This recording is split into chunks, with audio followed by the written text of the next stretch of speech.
What up, gas guzzling air polluters? It's your boy Jeff here, back with another truck vid. I'm just kidding, you guys didn't click on the wrong channel. It's Sam here with Volted, back again with another video today about the Tesla 2020.8 update. Per usual, it's rolling out to just a couple of vehicles right now, but we already have a look at the release notes, which means that your car is gonna be getting this update in just a couple of days. Drop a like if you're looking forward to what's new in this update, the first real one of 2020, and of course hit subscribe so you stay up to date on the latest Tesla news. Let's go ahead and jump in. So this is not a monster update by any means. It's no V10, V9, or really even like a 10.1 or 10.2 update. There are some minor improvements here, but a couple that are pretty notable. One that I'm incredibly happy to see related to Bluetooth functionality. Huge thank you to Andreas for getting this on his car early and sharing these release notes over on Twitter. As expected, this update, the big change here is for the Model 3, and it introduces Track Mode V2. A bunch of YouTubers got some hands-on time with a version of this Tesla software the other day that includes tons and tons of improvements exclusively on the performance version of the Model 3. So for everybody else,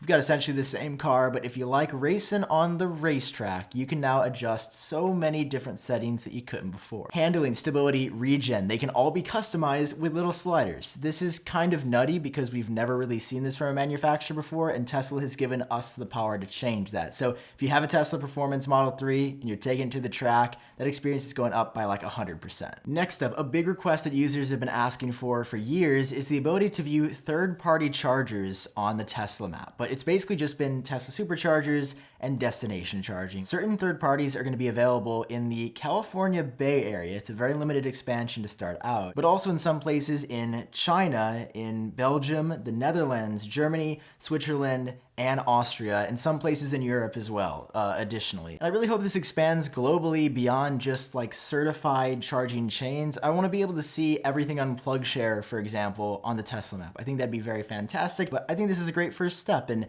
I mean, now you can see more juice than ever before. So you're never stranded on the side of the road, even though that's not honestly a concern in the first place. Next up, Tesla says they've improved the reliability of voice commands, and I don't know about you, but I feel like they're still gonna be pretty average at best. If there's one portion of a Tesla that absolutely does not go above any other vehicle, it's the voice integration. It's okay, you can send text now, but Tesla says in this update in 2020.8 and 8.1 that it's gonna be better in areas with poor cell reception, and I hope it's just more reliable a lot. There's just so many simple things I feel like Tesla needs to nail down, so get a little bit better here, but I think it's gonna be the same story, just a different day. Following that, the touchscreen is now available in more languages than ever before. Tesla doesn't say exactly which languages, and I don't have the update, so I can't actually go in and look, but if your language was not properly or efficiently supported before, go ahead and head over to your settings app, and hopefully you can change it while you're in Park Tesla Notes to something that, you know, you're actually used to. And speaking of linguini, that's not the only thing Tesla did here. For the owner's manual, it's also available in 4 different languages. They did specify that here. Romanian, Hungarian, Slovenian, and Hebrew are all now supported. So if you want to learn more about your Tesla vehicle and you speak one or read, you just know one of those languages, there is support for that now as well. But the penultimate changes, the last 2 I think are the biggest. First here is for all Tesla vehicles. You know, whenever you would be on a phone call, let's say, and then you get inside your car and it switches to your car Bluetooth immediately,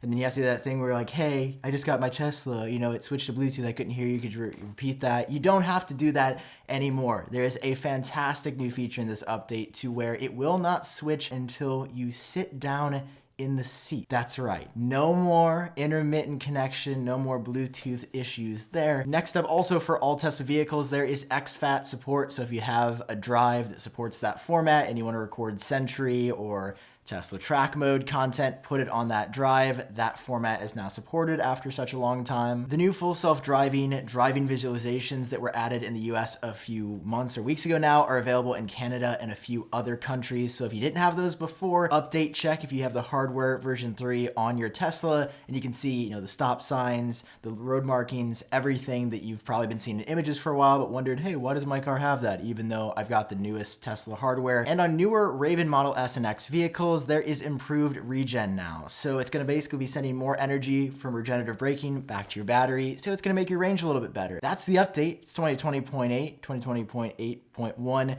I feel like they could simplify their version naming, but for now, it's a pretty solid update. Hopefully we're going to be seeing some changes bigger than this by the end of March or even beginning of April. So drop a like if you enjoyed this video. If you learned something new, it does seriously help me out, and hit subscribe so you stay up to date on the latest Tesla news. I've been Sam. Hope you're doing well. I'll see all of you in my next video.